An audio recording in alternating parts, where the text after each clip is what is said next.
पर चलता, सब छोड़ दिया उसने।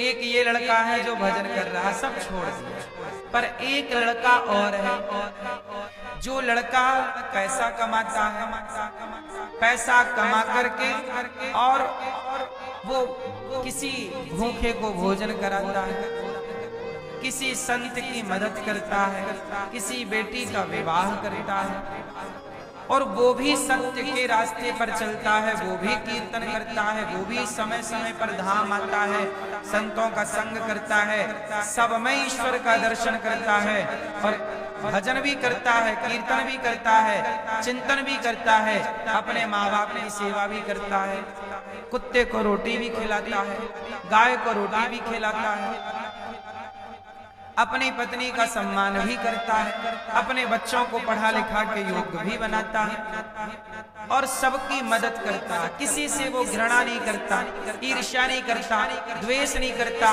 कभी असत्य नहीं बोलता, और पैसे कमा कमा के 10-20 लोगों को रोजगार देता है, सबके चूल्हे जलते हैं उसके मेहनत और प्रयास से। अब आप बताइए कि दो लड़के हैं, एक सब छोड़ के भजन कर रहा है और एक ने कुछ नहीं छोड़ा और वो भी भजन कर रहा है, ईमानदारी सच बोलता। आप बताइए दोनों में किसका पलड़ा भारी है? जो सब छोड़ के आ गया भजन कर रहा है, या जो समाज में रह के भजन कर रहा है? सब छोड़ के आ जाना फिर भजन करना ये बहुत बड़ी बात नहीं, पर समाज में रहकर अपनी जिम्मेदारियों को निभाते हुए सत्य के रास्ते पर चल के ईश्वर को याद करना ये बहुत बड़ी बात। इससे ईश्वर प्रसन्न होते हैं कि आपने काम एक बार क्या हुआ, भगवान नारायण, भगवान श्रीमन नारायण घर बना रहे थे छोटा सा बैकुंठ में, लकड़ी वकड़ी ले आए और छोटा, जैसे बच्चे नहीं घर बनाते खिलौने का, ऐसे भगवान छोटा सा घर बना रहे थे। ऐसे नारद जी गए, नारायण नारायण, तो नारद जी को लगा शायद प्रभु मेरे लिए घर बना रहे हैं। तो नारद जी ने कहा प्रभु मैं आपका भक्त हूँ, लगता है आप मेरे लिए घर बना रहे हैं क्योंकि मैं भटकता रहता हूँ, आपको दया आई होगी और आप मेरे लिए घर बना रहे हैं। भगवान बोले मैं आपके लिए घर नहीं बना रहा, तो किसके लिए ये घर बना रहे हो? तब भगवान बोले कि मृत्यु लोक में मेरा एक भक्त है, उसके लिए घर बना रहा। अच्छा क्या नाम है उस भक्त का? तो भगवान बोले उस भक्त का नाम है राम दयाल। ये राम दयाल नाम का भक्त है ना, उसके लिए घर बना रहा। तो नारद जी बोले क्या मेरे से भी बड़ा भक्त है राम दयाल? भाई सबसे बड़े भक्त नारद जी। तो भगवान बोले नारद जी हाँ आपसे भी बड़ा भक्त है। तो नारद जी बोले मैं मिलना चाहूंगा, मुझे पता दीजिए एड्रेस। भगवान ने पता दिया कि फलाने गांव में रामदयाल नाम का एक भक्त है और वो मेरी बहुत भक्ति है, मैं उससे बहुत प्यार कर। देखो बैकुंठ में बैठे बैठे भगवान घर बनाते अपने भक्त के। नारद जी बोले मैं देख के आता हूँ इतना मेरे से बड़ा भक्त कैसे हो सकता है। नारद जी आए, नारायण नारायण। तो वो गांव गए, गांव में बोला भैया ये रामदयाल का घर कौन है, कहाँ है? तो गांव वालों ने बताया कि भैया रामदयाल अभी अभी बैल लेकर के और खेत गया है जुताई करने, उसके खेत बोने का टाइम आ गया। पहले का जमाना था ना, ट्रैक्टर नहीं हुआ करते थे, तो बैल से हल चलता था। खेत की जुताई कैसे होती थी? बैलों से, हल से।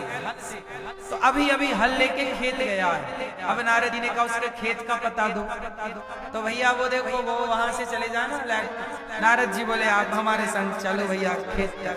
अब नारद जी को लेके वो खेत पहुंचा, वो बता के चला गया। अब नारद जी गए तो वो खेत जोत रहा था, बैल उसके आगे आगे, और वो जुताई कर रहा था।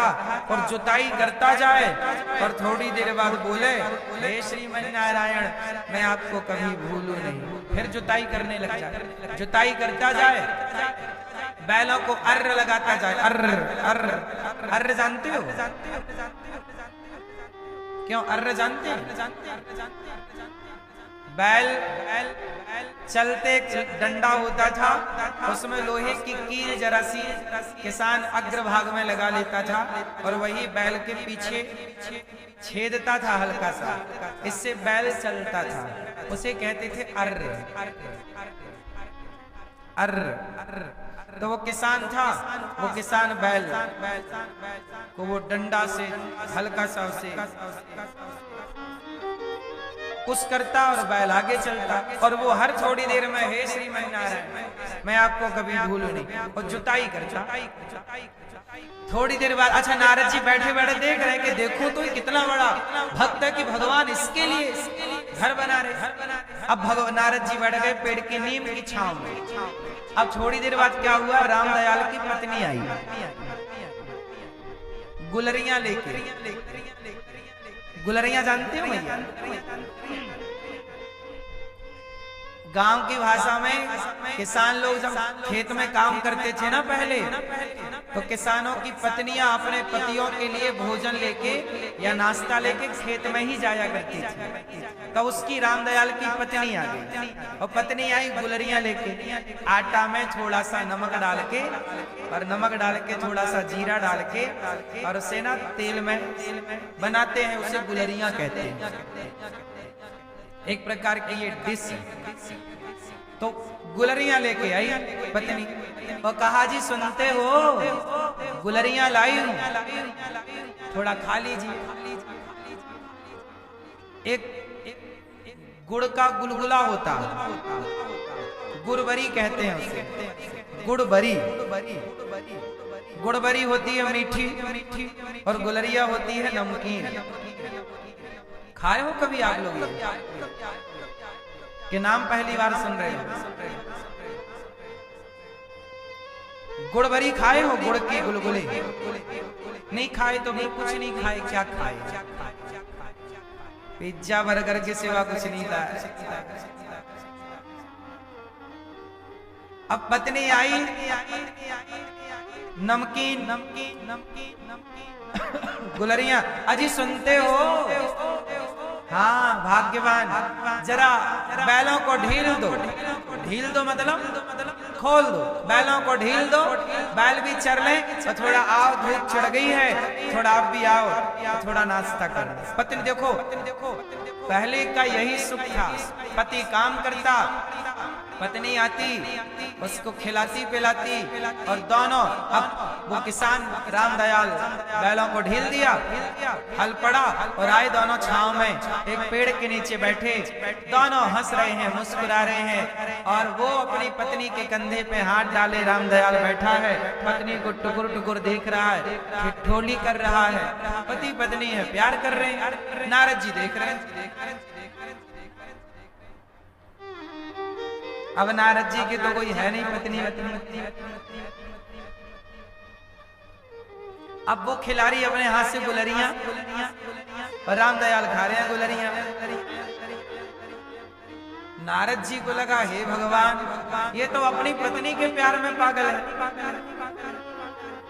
और आप कह रहे हो कि बहुत बड़ा भक्त है। ये तो आपको अभी इतनी देर से मैंने इसके मुंह से 100 बार भी आपका नाम नहीं सुना, और मैं तो दिन भर आपका श्रीमन नारायण दिन भर नाम जपता हूँ, दिन भर नाम जपता, और ये तो एक बार भी अभी 100 बार भी नहीं बोला होगा, इसका एक माला भी कंप्लीट नहीं हुआ, और ये खा रहा है मस्त। अब वो पत्नी उसे खिला रही है मस्त, खा पी के पानी पिया, दोपहर जी थोड़ा विश्राम किया, पत्नी चली गई कि अब मैं भोजन बनाऊंगी, फिर भोजन लाऊंगी।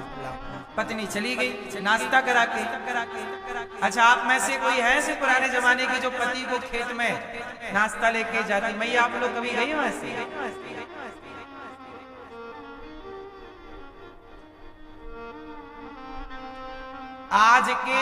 आज के जो लोग प्यार करते हैं ना, आई लव यू वाला, इनके आई लव यू के प्यार से करोड़ों गुना पवित्र और सुंदर प्यार वो था, वही